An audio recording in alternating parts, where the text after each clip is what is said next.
আজকে আমরা clipping mask করা শিখব। ক্লিপিং মাস্ক আমরা জেনারেলি একটা ইলিপস এখান থেকে এরকম করে নিব। নেয়ার পরে আমরা জাস্ট রাইট ক্লিক করে রাইট ক্লিক দেন ক্লিপিং এই ক্লিপিং মাস্কটা আমরা দেখতে পাচ্ছি যে এখান থেকে মাত্র উপরে অংশ কেটে গেছি। সো দেন আমরা এটার উপর ক্লিপিং মাস্ক করব। Stroke that's two sides.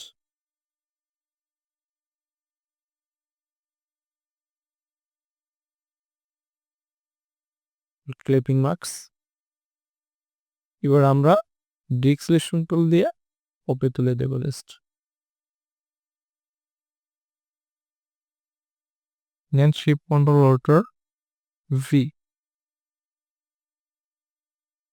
Right click করে ক্যাশ কিব্যাক স্পিড ওকে